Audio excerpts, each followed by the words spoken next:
김선환 평론가 말씀하신 부분에 들어가 있는데 문영배 대행이 선고문을 읽으면서 양측에 대해서 질책하는 듯한, 좀 꾸짖는 듯한 국회 측과 또 대통령 측을 해당되는 내용을 이야기할 때 번갈아 보면서 서로 존중해야 된다 이런 얘기를 했는데 사실 헌법재판관이 그런 이야기를 하는 것 자체가 상당히 이례적인 일이었는데 결국 앞으로 정치권에 바라는 당부 같은 게 좀 담긴 이례적인 일 아니었을까요? 그리고 일반 국민의 상식을 저는 대변했다고 생각합니다. 네. 윤석열 대통령의 군경을 동원한 비상계엄이 잘못됐다는 판결이 나왔고 저나 뭐 대부분의 보수 여권에서 승복한다고 말하고 있지 않습니까? 그러면 그 책임은 이제 윤석열 대통령이 파면과 대통령 예우 박탈 그리고 이제부터 또 형사재판이 남아 있어요. 윤석열 대통령이 그 책임을 지게 됩니다. 네. 다만 헌재 판결 선고문에 나와 있는 대통령으로 하여금 국정마비 상황임을 느끼게 하고 막중한 책임감을 느끼게 했다. 그 원인에 대해서는 22대 국회는 아무런 책임을 지지 않아도 되는 것이냐. 그 부분을 문영배 재판관이 아마 다른 재판관들의 의견을 종합해서 질책해 표현했다라고 보는 게 맞는 것 같고요. 원래 당초에 민주당 지도부의 입장은 윤석열 대통령 탄핵 선고와 무관하게 최상목 기재부 장관 또 탄핵하겠다. 이거 지금 법사위로 올려놨잖아요. 네. 한덕수 총리에 대해서도 탄핵할 수 있다는 입장이 네. 공공연하게 나왔습니다. 그런데 이제 대통령 파면이 되었으니 아마 거기까지는 가지 않을 것으로 기대는 합니다만 지금 앞으로 2달 동안은 다음번 대선의 주인공이 누가 될지는 몰라도 민주당이 원내 1당입니다. 여당이 사라졌어요. 국민의힘은 이제 여당이 아니라 원내 2당이 되었거든요. 대통령을 배출한 정당이 아니기 때문에 자당 소속 대통령이 없기 때문에 그러면 남은 2달의 어떤 국정 운영이나 사회 갈등 수습, 혼란을 막는 책임은 원내 1당인 민주당에게 훨씬 더 많이 있는 셈입니다. 그래서 지금 현재로서는 권력을 가장 많이 가진 집단이 민주당이기 때문에 좀 자제하고 절제하고 협조하라라는 국민 일반의 상식이 담긴 질책과 당부를 헌법재판소에서 최종 판결 선고를 내리면서 했다고 봐야 되는 것이고요. 그 이전에 더 큰 대통령 권력으로 비상계엄을 저지른 윤석열 전 대통령에 대한 판단이나 심판 자체는 사실 형사재판 차치하고 정치적으로는 어제 종결이 되었잖아요. 그렇죠. 그럼 이제 국민의 시각은 이제 민주당이 어떻게 원내 1당으로서 그리고 사실은 앞으로의 대선 레이스에서 가장 유망한 후보를 가진 정당으로서 네. 이 혼란을 어떻게 수습하고 계속해서 극단적인 대립과 탄핵 릴레이를 할 것인가 이 부분으로 가 있다는 점.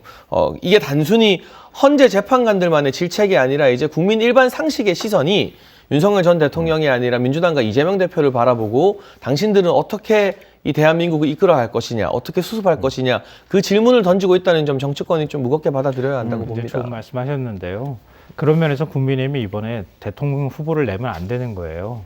그렇지 않습니까? 뭐 의총에서 일부 의원이 그런 얘기 나왔다고 하죠? 그렇죠.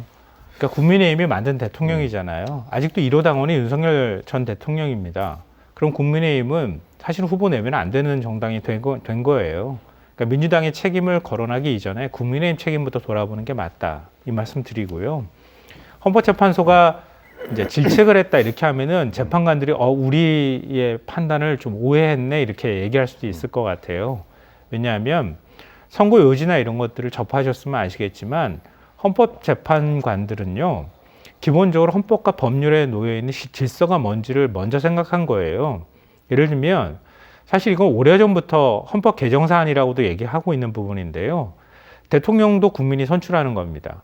국회의원도 국민이 선출해요. 근데 대한민국 의회 민주주의입니다. 대통령 권력이 강하다 하더라도 국회의회가 대통령 권력을 견제할 수 있도록 돼 있어요. 근데 문제는 어디서 생기냐 하면은 대통령을 만든 정당하고 국회 일당이 되는 또 지금처럼 과반을 훨씬 초과하는 의석을 가졌을 때 그럼 의회 권력하고 대통령 권력이 충돌하는 거예요. 일종의 이중 권력 상태가 되는 겁니다. 그럴 때 이 부분을 어떻게 판단할 것인가에 관한 문제인 거예요. 근데 윤석열 대통령은 나는 선택받은 자고 나는 모든 권한이 나한테 있다고 본 겁니다. 그래서 의회가 대통령 권력을 견제하는 게 지극히 헌법상 당연한 권리를 행사하는 것에도 불구하고 용납하지 않고 타협하지 않았던 거예요. 대화하려고 하지도 않고 오히려 반국가 세력으로 야당을 몰아세웠어요. 그러니까 거기서부터 나타나는 충돌인 겁니다. 이건 우리 헌법이 가지고 있는 근본적인 어떤 힘의 어떤 역학구도 내에서 발생한 문제라는 거예요. 그걸 해소할 때 국회와 대통령은 서로 간에 이해와 타협, 대화를 통해서 문제를 풀도록 돼 있다라고 헌법재판관들이 지적한 것이고요. 그걸 푸는 방식을 윤석열 대통령처럼 계엄이나 이런 방식으로 헌법상 부여하지 않은 권한을 가지고 어느 한 일방을 마치 제거해야 될 대상인 것처럼 군을 동원했을 때에는 그럼 명확하게 국민의 신임을 배반했다라고 본 겁니다. 그러니까 그 부분에 대해서 지적한 것이다. 다만 여기에 대해서 정치권은 이제 무거운 메시지로 받아들일 필요는 있지만 네. 재판관들이 그거에서 정치적 메시지를 던졌다고 해석하는 건 좀 자제할 필요가 있다고 봅니다. 알겠습니다. 윤석열 전 대통령 파면 선고 이후 약 2시간 반 정도가 지나서 입장을 냈는데요. 한 150자 짧은 메시지였습니다. 하지만 직접적으로 승복이다 뭐 이런 이야기가 없었기 때문에 또 이게 승복이 아닌 거 아니냐 했더니 변호인단들이 승복으로 받아들여 달라 이렇게 얘기했습니다. 메시지 어떻게 보셨어요? 근데 저는 뭐 어쨌든 탄핵당한 당사자에게 뭐 직접적인 승복이다 어떻다 하는 게 조금 야박하게 느껴지기는 합니다. 사실 민주당이나 진보 진영에서는 윤석열 대통령이 헌재의 결과를 인정하지 않을 것이다. 그리고 뭐 광장에 나와서 굉장히 과격한 발언, 강성 집회 지지층과 함께하지 않겠느냐라는 추측성 전망도 내놓았는데 적어도 어제 빠른 시간 안에 나온 메시지를 보면 헌재의 결과를 승복하고 대한민국의 국익과 국민들을 위해서 기도하겠다라는 것은 성찰하고 자수하겠다는 내용으로 충분히 비춰지지 않겠습니까? 그리고 당초 거슬러 올라가면 대통령의 구속 취소 이후에도 구속이 취소된 윤석열 전 대통령이 뭐 집회 나온다, 광화문에 갈 것이다, 뭐다 하는 많은 추측이 있었지만 정치적 메시지 내는 거 자제하고 어쨌든 대통령발 메시지로 사회 갈등이나 이 찬탄 또 반탄 사이에 어떤 충돌을 야기시키지는 않았거든요. 네. 그리고 앞으로 어떤 메시지들이 나올지는 모르겠습니다만 어제 국민의힘 지도부가 한남동 관저 가서 탄핵 이후에 윤석열 전 대통령 예방하지 않았습니까? 네. 30분간 만나고 돌아와서 전한 내용 등을 보게 되면 이후에 뭐 대선 경선 흐름이나 이런 부분에 있어서도 별도의 정치적 메시지를 낼 가능성은 현재로서는 거의 없어 보입니다.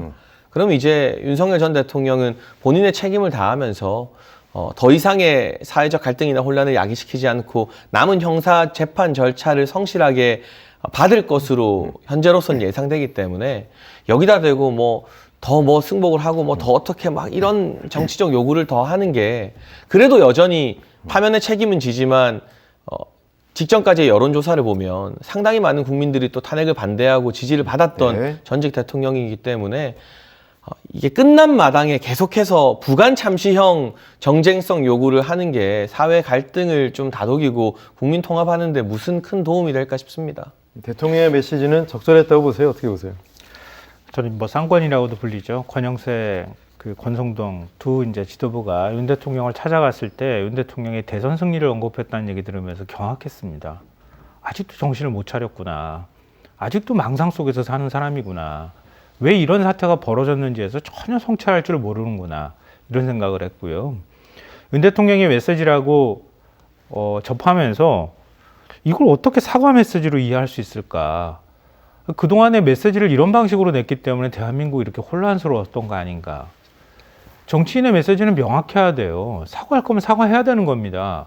더군다나 자기가 파면당한 거잖아요. 위헌적인 계엄 선포로 국민들이 얼마나 공포에 떨었습니까?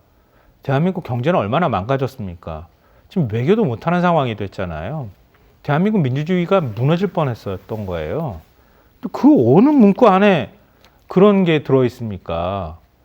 자기를 지지해준 사람에 대해서 애정과 미안함이 들어가 있는 거지 이게 어떻게 이게 사과문이라고 얘기할 수 있겠습니까? 아직도 정신 못 차렸구나 이런 생각을 안 할 수 없고요.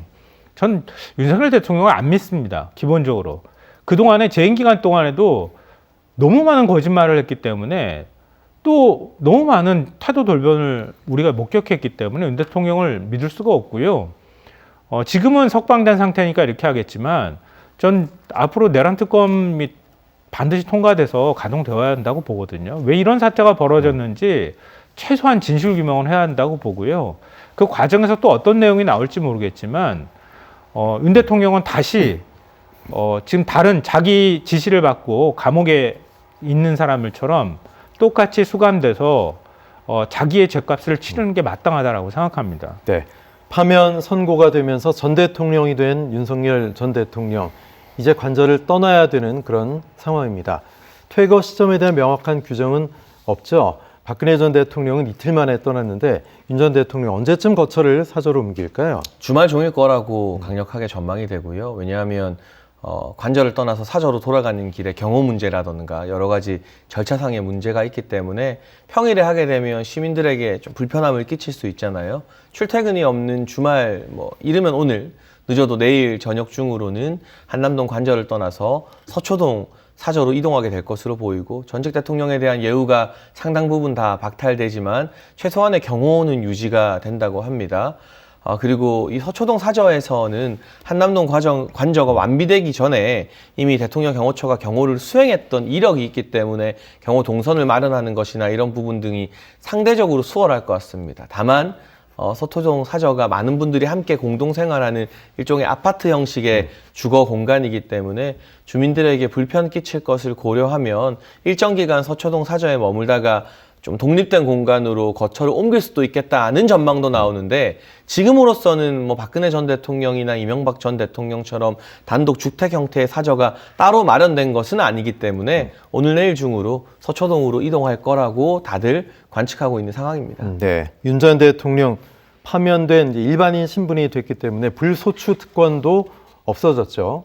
내란 우두머리 혐의가 그대로 남아있는 재판이 기다리고 있습니다. 그런데 여기에 검찰이 추가로 직권 남용죄를 추가할 거다, 이런 전망도 나오고 있는데 김사원 평론가 어떻게 보십니까? 너무 당연한 절차죠. 당연하고요. 그러니까 윤 대통령이 지금 불소추 특권에 숨어서 그동안에 자기 권리를 주장해 왔던 거 아닙니까? 방어권을 주장해 왔던 거거든요. 윤 대통령은 단순히 내란죄만 적용할 수 있는 부분이 아닙니다. 말씀하셨던 것처럼 직권남용이고요. 윤 대통령을 처음에 구속시키는 과정에서도 직권남용에 관련 범죄라고 이렇게 명시가 돼 있습니다. 영장에도. 그러니까 당연히 대통령이 자기가 행사해야 할 권력을 남용해서 행사했다고밖에 볼 수가 없기 때문에 그 혐의는 당연히 추가가 될 거고요. 이 외에도 아마 굉장히 많은 혐의를 지금 받을 수밖에 없을 거예요. 그러니까 불소추 특권이 사라진 그냥 대통령은 전직 대통령이자 그냥 일반인입니다. 그러니까 전직 대통령이 예우를 못 받도록 법률에도 돼 있거든요. 윤 대통령은 다시 소환 조사를 받아야 될 거고요. 박근혜 전 대통령도 파면되고 난 다음에 검찰 조사 받았고요. 받고 난 다음에 구치소로 갔습니다. 윤 대통령도 똑같은 절차 다시 밟으면 될 거라고 봅니다. 그리고 자기를 보호하기 위해서 경호원들을 마치 사병 부리듯 하고 총기를 들고 나가게 하고, 이걸 또 대통령 배우자가 그렇게 또 얘기했다고 하는 발언까지 나오고 있는 거 아닙니까? 그러니까 윤석열 대통령은 여전히 굉장히 위험한 범죄자다. 그런 부분에 있어서 우리 사회가 용납할 수 있는 용인의 수준을 이미 뛰어넘었다고 봅니다. 당연히 공수처든 검찰 조사 받고요. 다시 구속영장 청구해서 윤 대통령이 사회하고 격리될 수 있도록 조치하는 게 마땅하다고 봅니다. 네,